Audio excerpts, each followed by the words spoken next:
Right, hello and welcome to this informative video on resident rights in long-term care facilities in the state of Nebraska. We're taking our information today from the Department of Health and Human Services, specifically their website, dhhs.ne.gov, and the Ombudsman Office of the state of Nebraska. So feel free to listen and also follow along with the rights that are on the screen. We'll just go ahead and jump right into it.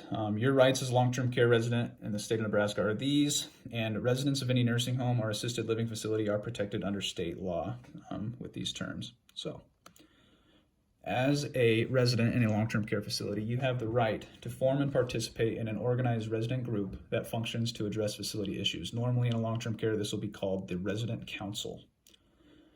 You have the right to review and receive a copy within 2 working days of your permanent record. You have the right to be free from abuse, neglect, and misappropriation of your money and personal property.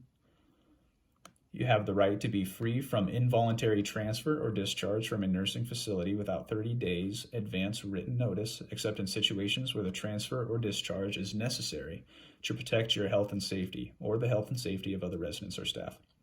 You'll notice with a lot of these rights, the residents have all the rights that should be granted to them, but the health and safety of other residents is the big kicker. You have the right to examine the results of the most recent survey of the facility conducted by representatives of the Department of Health and Human Services. You have the right to be treated with dignity and provided care by competent staff. You have the right to be an equal partner in the development of the resident service agreement while retaining final decision-making authority. You have the right to be informed in advance about care and treatment and of any changes in care and treatment that may affect your well-being. There we see well-being again as a big thing. You have the right to self-direct activities, participate in decisions which incorporate independence, individuality, privacy, and dignity, and make decisions regarding care and treatment. You have the right to choose a personal attending physician. You have the right to refuse to participate in activities. And moving on to the middle row. You have the right to retain and use personal possessions, including furnishings and clothing, as space permits, unless to do so would infringe upon the rights and safety of other residents. And again, we see there, you have all the rights to have your personal belongings unless it infringes upon the rights and safety of other residents in the long-term care. You have the right to share a room with a person of your choice upon consent of that person. You have the right to self-administer medications if it is safe to do so. You have the right to be free of chemical and physical restraints.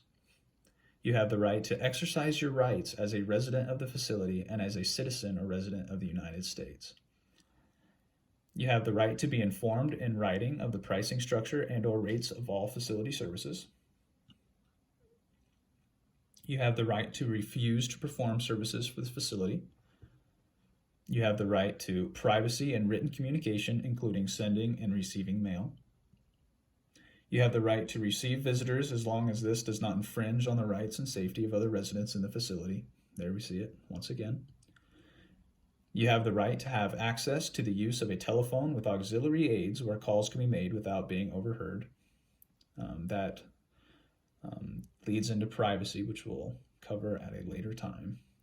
You have the right to have a telephone in your room at your expense, and you have the right to voice complaints and grievances without discrimination or reprisal, and have those complaints or grievances addressed. All right.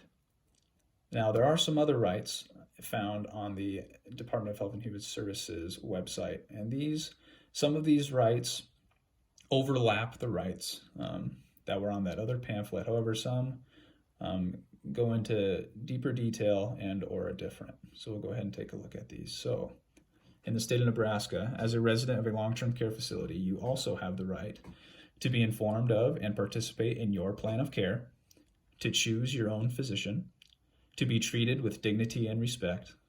You have the right to be free from restraints.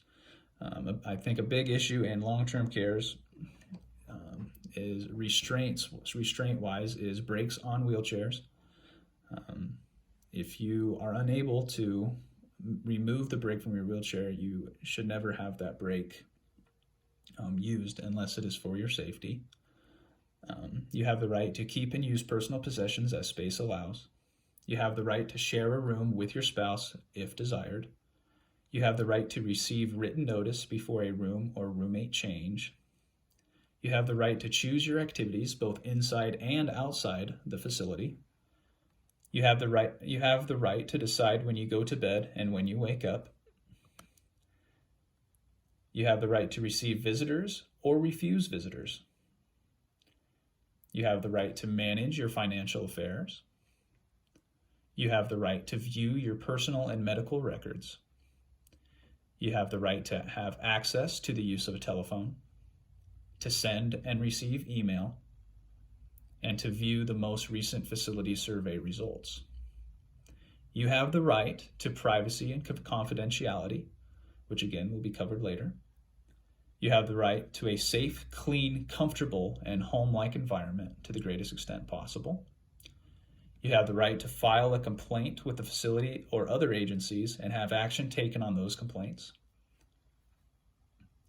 You have the right to be free from abuse, neglect, misappropriation of property, and exploitation. And that's one of those that are doubled, but very important. You have the right to be free from arbitrary discharge. You have the right to view your own records and receive a copy of those records if desired. You have the right to be informed about the services and fees of the facility before you move in. And you have the right to access the internet or other forms of electronic means of communication to the extent available. All right, so that should give you a brief overview of the rights that residents in long-term cares receive and have and should take full advantage of. Thank you.